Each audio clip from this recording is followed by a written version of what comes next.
अस्सलाम वालेकुम रहमतुल्लाहि व बरकातुहू। अवेसी गिराएंगे महाराष्ट्र की सरकार बीजेपी के लिए। बीजेपी का दाव अवेसी चले पाओ। ये सवाल सुनने में आपको बिलाशुबा एकदम से शौक लगेगा और बिलाशुबा आप सोचेंगे कि ये मैं क्या कह रहा हूँ। लेकिन मैं जो कह रहा हूँ उन बातों को साबित करने के लिए कुछ तथ्य हैं। उन तथ्यों के आधार पर ये बात कह रहा हूँ और इन तथ्यों को साबित करने के लिए इस वीडियो में मैं जो बातें आपके सामने रखने जा रहा हूँ उस बातों को आप गौर व फिक्र करके सुनिए और आखिर तक देखिएगा, क्योंकि ये सिर्फ अवेसी की ही बात नहीं है बल्कि इस देश में सेकुलरिज्म की इस्टाब्लिशमेंट को बचाने की बात है। भारत का सेकुलरिज्म का इस्टाब्लिशमेंट ख़तरे में है, ये हम सब जानते हैं। भारत के सेकुलरिज्म को ख़त्म करके भगवा रिलीजन को इस देश पे इम्पोज करने की जो तैयारियां चल रही है ये भी हम सब जानते हैं। तो आइए बढ़ते हैं अवेसी गिराएंगे महाराष्ट्र की सरकार बीजेपी के लिए इस सब्जेक्ट की तरफ में। उससे पहले आप सबसे मेरी दरख्वास्त है कि आप इनकलाब समाचार के इस यूट्यूब चैनल को सब्सक्राइब ज़रूर कर लें और सब्सक्राइब करते वक्त घंटी वाला बटन याद से दबा दें ताकि जब भी हमारा आइंदा कोई भी वीडियो अपलोड हो तो वो सीधे आपको देखने मिल सके। इनकलाब समाचार हक की आवाज़ एक ऐसी कोशिश है जिसमें हम मुस्लिम कम्युनिटी और दिगर ऐसी कम्युनिटियाँ जो कुचली जा रही है, जो जुल्म का शिकार हो रही है, उनके लिए आवाज़ उठाते हैं। टाइम टू टाइम अलग अलग सब्जेक्ट्स पे हम रोशनी डालते हैं। हम वो खबर आपके सामने लाते हैं जो खबर आपको भांड मीडिया जिसे कहते हैं, रविश कुमार जी ने एक बहुत प्यारा सा नाम उनको दिया है, गोदी मीडिया, जो अदानी और अंबानी और नरेश चंद्रा जैसे ग्रुप्स, टाइम्स ग्रुप जैसे मीडिया हाउसेस चलाते हैं, जिनका काम इस्लाम और मुसलमानों के ख़िलाफ़ प्रोपोगंडे करना है और देश में मुसलमानों का जेनोसाइड करने की के लिए एक माहौल तैयार करना, ये उनका काम है। सरकार बनाने के लिए गोदी मीडिया काम करता है, वहाँ तक तो ठीक है, लेकिन भारत में ही रह के भारत के ही नागरिकों के खिलाफ साजिशें करता है गोदी मीडिया। तो ऐसे वक्त में हमें ऐसे प्लेटफॉर्म की ज़रूरत होती है कि जो उन प्लेटफॉर्म से आपको वो उन बातों के बारे में पता चल सके जो बातें आपके सामने कहीं से आ नहीं रही हो। तो इनकलाब समाचार ऐसा ही एक प्लेटफॉर्म है जहाँ से हम आपको टाइम टू टाइम अलग अलग सब्जेक्ट्स पे वो बातें बताते हैं जो आप तक पहुँच नहीं रही होती है। तो आइए आज फिर उसकी तरफ बढ़ते हैं। हम आज के इस खबर की तरफ बढ़ते हैं। ओवैसी गिराएंगे महाराष्ट्र में महाविकास अघाड़ी की सरकार बीजेपी के लिए। चलिए एक थोड़ा सा पीछे चलते हैं। मार्च 10 को एक उत्तर प्रदेश चुनाव के रिजल्ट आते हैं, बीजेपी की सरकार बनती है और मार्च 11 को महाराष्ट्र के पूर्व मुख्यमंत्री देवेंद्र फडणवीस एक ऐलान करते हैं कि यूपी हमारा हो चुका है, अब महाराष्ट्र की सत्ता भी हमारी है। यूपी के बाद महाराष्ट्र की सत्ता की तरफ में बढ़ने का वो ऐलान करते हैं। अवेसी का जो कार्य पद्धति हम पिछले 8 सालों में बीजेपी के शासन में देख रहे हैं और उसके 2-3 साल पहले से जो अवेसी का एक्सपांशन के नाम पर में मुस्लिम कम्युनिटी को सेकुलरिज्म के खिलाफ भड़काना और सेकुलर फोर्सेस के खिलाफ भड़काने का काम शुरू हो चुका था। इसी काम के मद्देनज़र पिछले जो चुनाव हुए हैं, चाहे वो 2019 का चुनाव हो, महाराष्ट्र का विधानसभा चुनाव हो, यूपी का 2017 का विधानसभा चुनाव रहा हो, या फिर वेस्ट बंगाल का चुनाव रहा हो या बिहार का चुनाव रहा हो, हम लोग ने जो देखा है उसको समझा है। उसको समझने और देखने के लिए यूपी चुनाव में किस तरीके से ओवैसी ने बीजेपी के लिए काम किया, मेरा पिछला वीडियो आप देख सकते हैं, उस पर आपको उसकी पूरी तफसील देखने मिल जाएंगी।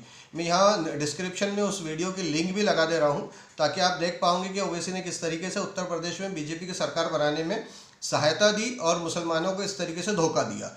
तो आइए एक बार फिर ओवैसी के द्वारा मुसलमानों को धोखा दिए जाने की साजिश का पर्दाफाश करते हुए इनकलाब समाचार पे मैं आपके सामने वो तथ्य रखने जा रहा हूँ जिसमें मैं ये कह रहा हूँ, ना सिर्फ मैं बल्कि जितने भी आइडियालॉजिकली जर्नलिस्ट है जो सेकुलरिज्म के कॉन्सेप्ट को, भारत के सेकुलरिज्म कॉन्सेप्ट को फॉलो करते हैं, मानते हैं, उसमें बिलीव करते हैं, वो सब ये मानते हैं कि बीजेपी के लिए काम करते हैं ओवैसी और वो बीजेपी की बी टीम है। न सिर्फ मेरा बल्कि ये सत्ता के गलियारों में भी, थिंक टैंकर्स में भी और यूपी चुनाव के बाद में वो लोग भी जो ओवैसी की क्वालिटी ऑफ स्पीच को अप्रिशिएट करते थे वो भी अब खुल के बोलने लगे हैं कि ओवैसी बीजेपी के लिए काम करते करके। ये ऐसा ही 11 मार्च को देवेंद्र फडणवीस का ऐलान होता है कि अब महाराष्ट्र की सत्ता हमारी है। उसके बाद में है तो इम्तियाज़ जलील 19 मार्च 2022 को एक मुलाकात करते हैं। राजेश टोपे नामी नेता है राष्ट्रवादी कांग्रेस के, और उन्हें एक ऑफर रख देते हैं कि हम महाराष्ट्र में कांग्रेस और एनसीपी के साथ अलायंस करना चाहते हैं। कांग्रेस और एनसीपी के साथ अलायंस करके हम अगला चुनाव लड़ने की तैयारी में आना चाहते हैं। उनका ये कहना ही इस बात का सबसे बड़ा सबूत होता है कि जैसे ही सत्ता के गलियारों में 2011 मार्च के बाद से, देवेंद्र फडणवीस के ऐलान के बाद से ये खबर सुबुगाने लगती है कि महाराष्ट्र सरकार को गिराने के लिए बीजेपी क्या दाव खेलेंगी, तो ये दाव इम्तियाज जलीस के रूप में सामने आता है। ये दाव इस तरीके से खेला गया है कि महाराष्ट्र में सेकुलर फोर्सेस की सरकार चल रही है। कट्टरपंथी, चाहे वो मुस्लिम हो या हिंदू हो, वो कट्टरपंथी वाली सरकार नहीं है। जैसा कि अवैसी सेकुलर फोर्सेस से मुसलमानों को तोड़ करके कट्टरपंथी में ढालना चाहते हैं और कट्टरपंथी में तब्दील करना चाहते हैं, लेकिन उनका ये फार्मूला जो है लगातार फेल होते जा रहा है। जनता उनने सुनने तो जाती है, लेकिन वोट में वो कन्वर्ट नहीं हो पा रही है कि उनके अपने शऊर काम कर रहे हैं, और वो शऊर के काम करने के चलते में अवैसी के बहकावे में नहीं आ पा रहे हैं। ये हम देख रहे हैं। अब सवाल ये है कि इम्तियाज जलीस का ये जो ऑफ़र है राष्ट्रवादी कांग्रेस के लिए कि हम कांग्रेस और एनसीपी के साथ में अलायंस करके महाराष्ट्र का चुनाव लड़ना चाहते हैं। म्यूनसिपल कॉर्पोरेशन के चुनाव भी अनकरीब है और कुछ वक्त बाद में विधानसभा चुनाव भी आने वाले हैं, लोकसभा चुनाव भी आने वाले हैं। तो ये अभी जाहिर नहीं हो पाया है कि वो म्यूनसिपल चुनाव की बात कर रहे हैं, 2024 के लोकसभा चुनाव की बात कर रहे हैं, या विधानसभा चुनाव की बात कर रहे हैं। जबकि महाराष्ट्र में इस वक्त में अलायंस की सरकार चल रही है, शिवसेना, कांग्रेस और एनसीपी की सरकार चल रही है। तो ओवैसी का अगर ऑफर महाराष्ट्र की सरकार के लिए है और महाराष्ट्र में काम करने के लिए है और महाराष्ट्र की राजनीति का हिस्सा बनने के लिए है, तो यह ऑफर महाविकास अघाड़ी के लिए होना चाहिए था, न कि एनसीपी और कांग्रेस के लिए होना चाहिए था। यही बात इस बात को साबित करती है कि किस तरीके से देवेंद्र फडणवीस का बयान और इम्तियाज जलीस का ऑफर एक होता दिखाई दे रहा है। देवेंद्र फडणवीस का बयान था महाराष्ट्र की सरकार गिराएंगे और सरकार गिरा करके हम सत्ता में आएंगे। ये कोशिश उनकी लगातार जब से सरकार बनी है तब से वो चली रही है। तो इसी चीज़ को देखते हुए कि जैसे ही इम्तियाज जलीस ने ये बात कही, महाराष्ट्र की राजनीति में महाविकास अघाड़ी के बीच में एक तनाव आना शुरू हो गया। ये सोची समझी साजिश का हिस्सा है कि इम्तियाज जलीस ये ऑफर देंगे और महाविकास अघाड़ी के बीच में तनाव आएगा। ये अलायंस टूटने की तरफ बढ़ाने वाली साजिश है। इम्तियाज जलीस जो कह रहे हैं कि हमारे ऊपर में ये इल्ज़ाम है कि हम बीजेपी की बी टीम है, हम इसलिए तो आपके साथ अलायंस करना चाहते हैं, लेकिन साथ में वो ये भी कह रहे हैं कि आप मुसलमानों से वोट लेते हो लेकिन मुसलमान पॉलिटिकल पार्टी के साथ में अलायंस नहीं करना चाहते। तो मैं इस इम्तियाज जलीस की इस बात से बिल्कुल असहमत हूँ कि वो मुसलमान कम्युनिटी के रिप्रेजेंटेशन की बात कर रहे हैं। तो मुसलमान कम्युनिटी का रिप्रेजेंटेशन आपके पास में ऑथोराइज किया किसने? सबसे पहली बात तो मुसलमान कम्युनिटी की तरफ से यही आती है कि हमने अवैसी को या इम्तियाज जलीस को ऑथोराइज नहीं किया कि वो हमारे कम्युनिटी रिप्रेजेंटेशन की बात करें। हाँ, अपने पॉलिटिकल अलायंसेस की वो बात कर सकते हैं, लेकिन ये बात करने का राइट्स ही उनके पास नहीं है। इसकी वजह मैं आपको ये बताते चलूँ कि जब लोकसभा चुनाव 2019 का हुआ, तो लोकसभा चुनाव 2019 में महाराष्ट्र से एमआईएम का सिर्फ एक उम्मीदवार जो खुद इम्तियाज जलीस थे वो उतरे थे, लेकिन ओवैसी ने तकरीबन 24 से ज़्यादा सीटों पे भाषणबाजी करके मुस्लिम और दलित वोटों को सेकुलर पार्टियों से तोड़ने की कोशिशें की। ये सबसे बड़ा सबूत है इस बात का कि आप अखाड़ी के नाम पे, अलायंस के नाम पर 24 से ज़्यादा लोकसभा सीटों के प्रचार में आप शरीक होते हैं, भड़काऊ भाषण देते हैं, लोगों को गुमराह करते हैं, और सीट आपकी एक ही लड़ रही होती है, उम्मीदवार एक ही होता है आपका। वही चीज़ अभी यूपी में ताज़ा तरीन मामला है। हमने सबने देखा कि यूपी में किस तरीके से किया गया, या वेस्ट बंगाल का मामला या बंगाल का मामला, या पिछले विधानसभा चुनाव यूपी का भी मामला हमने देखा है। तो ओवैसी को अलायंस अगर करना था, तो ओवैसी की अगर नीयत साफ थी, तो ओवैसी का ऑफर इम्तियाज जलीस के ज़रिए से महाविकास अघाड़ी के लिए आना चाहिए था, ताकि बात समझ में आती। लेकिन सियासी दाव को खेल के ओवैसी ने ये साबित कर दिया है कि वो बीजेपी के लिए महाराष्ट्र की सरकार गिराने की साजिश रच रहे हैं, पहली बात। दूसरी बात ये कि इम्तियाज़ जलील ये कहते हैं कि उनके ऊपर इल्ज़ाम है, तो साहब ये इल्ज़ाम तो आपके अपनी कार्य पद्धति से लगा हुआ है, आपकी अपनी कार्यशैली से लगा हुआ है। इसके ऊपर एक बहुत बड़ी बहस अलग से होनी चाहिए और हो भी रही है अलग अलग जगहों पे। हम खुद अपने न्यूज़ चैनल पे इस पर एक पूरी डिटेल सीरीज़ लाने जा रहे हैं। इन फ्यूचर आपको वो सीरीज़ देखने मिलेंगी।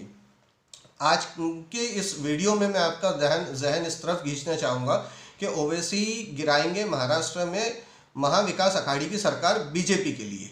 तो वो इस तरीके से गिराएंगे कि जो उन्होंने दाव खेला है एनसीपी और कांग्रेस के ऊपर में, साथ में दाव खेलते वक्त उन्होंने मुस्लिम कम्युनिटी के वोट के अथोराइजेशन की बात की है कि वो मुसलमानों का वोट सेकुलर पार्टियां लेना चाहती है लेकिन मुसलमान पॉलिटिकल पार्टी के साथ में अलायंस नहीं करना चाहती। तो इम्तियाज़ जलील साहब को मैं ये याद दिलाना चाहूँगा कि इम्तियाज़ जलील साहब, जब कोई अलायंस होता है तो उसका कोई बेस देखा जाता है, और आपका बेस जो है महाराष्ट्र के चुनाव में भी हमने देखा है, आपका बेस यूपी के चुनाव में भी हमने देखा है, आपका बेस बंगाल के चुनाव में भी देखा है और बिहार के चुनाव में भी देखा है, और यूपी के दोनों चुनाव में हमने आपका बेस देखा, आपका वोट शेयर देखा है। हाँ, जो आपकी पॉलिटिकल पार्टी के पदाधिकारी ये बात कहते हैं कि हम ब्लैकमेल कर रहे हैं, और ओवैसी भी खुद अपने मंचों से कई बार ये बात कह चुके हैं कि हमसे अलायंस करो नहीं तो हमारा सामना करो। तो ये ब्लैकमेलिंग आप खुल के करते हैं, इसमें कोई दो राय नहीं है। तो आप पॉलिटिकल ब्लैकमेलर के तौर पे भी काम कर रहे हैं, सिर्फ बी टीम होने का ही इल्ज़ाम थोड़ी है आप पे। आप तो खुद अपने मंचों से बात करते हैं, ओवैसी कई भाषणों में अपने ये कह चुके हैं कि आप हमसे अलायंस करो। जैसे अभी यूपी में ही उन्होंने कहा समाजवादी पार्टी हमसे अलायंस करे नहीं तो हम उससे 100 सीटों पे सामना करें। अब वो 100 सीटों का सामना तो जमानतें भी कहीं नहीं जब्त हुई, लेकिन भाषणों के जरिए से हिंदू वोटों को हिंदुत्ववादा वोटों में बदलने में बीजेपी कामयाब हुई, जिसका पूरा श्रेय ओवैसी को जाता है। साथ ही साथ ये बात, अगर आप सेकुलर फोर्सेस के साथ में अलायंस कर रहे हैं तो फिर इतने साल से जो आप राजनीति कर रहे थे, इतने साल से जो मुसलमानों को आप ये बोल के भड़का रहे थे कि भाई मुसलमान वोटरों से कांग्रेस एनसीपी वोट लेती है लेकिन मुसलमानों के लिए कुछ नहीं करती, जिसके लिए आप बाबरी मस्जिद के लिए जिम्मेदार कांग्रेस को ठहरा रहे थे, इतने साल से कोस रहे थे, आप हर मंचों पे गालियां दे रहे थे, आप मुसलमानों की हर बर्बादी का जिम्मेदार कांग्रेस को ठहरा रहे थे, आप मुसलमानों की हर बुरी चीज़ का जिम्मेदार कांग्रेस, एनसीपी और सेकुलर फोर्सेस को ठहरा रहे थे। हम समझ पाते हैं कि सेकुलर फोर्सेस से आपको इतनी नफरत क्यों है, क्योंकि बीजेपी का एजेंडा है कांग्रेस मुक्त भारत। तो बीजेपी का जो एजेंडा है उसी को आप प्रमोट करते हैं कांग्रेस के अगेंस्ट में बात करते हुए। आप डिस्क्रिमिनेशन की बात करते हैं, आप डिवाइडेशन की बात करते हैं, और आप इस देश में दो विचारधारा को पैदा करने की बात करते हैं। ये इस देश में जो ओवैसी बात करते हैं मंचों पे आकर के, टीवी के कॉन्स्टिट्यूशन को सामने रख कर के बात करते हैं, मंचों के बाहर निकलते हैं तो कॉन्स्टिट्यूशन को फॉलो करने वालों को बांटने की बात करते हैं, पार्लियामेंट में खड़े होते हैं तो अलग तरीके से बात करते हैं। तो ये बहुरूपिया जो उनका रूप है ये हम सब देखते हैं। हाँ, ये बात और है कि इनका जो बहुरूपिया रूप है वो बहुत सारे आम मुसलमान नहीं समझ पा रहे हैं, यहाँ तक कि कई सारे सेकुलर नॉन मुस्लिम भी उनके इस बहुरूपियों को समझ नहीं पा रहे हैं। इसीलिए आज ज़रूरी हो गया है कि ओवैसी के हर कथनी और करनी को पब्लिक डोमेन में लाया जाए और मुसलमानों को बर्बादी की तरफ ले जाने से बचाया जाए, क्योंकि आपकी जो राजनीति है वो मुसलमानों को दूसरे दर्जे का शहरी बनाने की तरफ बढ़ा रही है। वो कैसे बढ़ा रही है, क्या बढ़ा रही है, हम आगे अपने वीडियोज़ में बताने जा रहे हैं, और इंशाअल्लाह आगे हम आपको उससे वो भी शेयर करेंगे।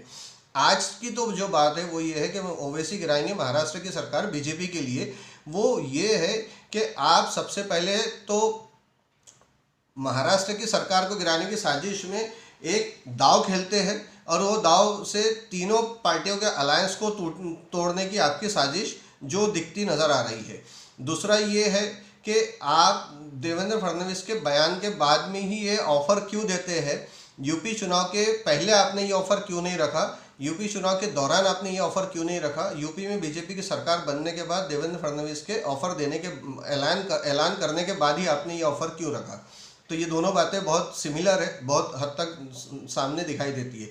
तीसरी बात, अगर आप सेकुलर पार्टियां को ऑफ़र दे रहे हैं तो आप अपने कैडर से, अपने वोटर से और अपने सुनने वालों से धोखा कर रहे हैं, यानी कि आप मुसलमानों के साथ धोखा कर रहे हैं।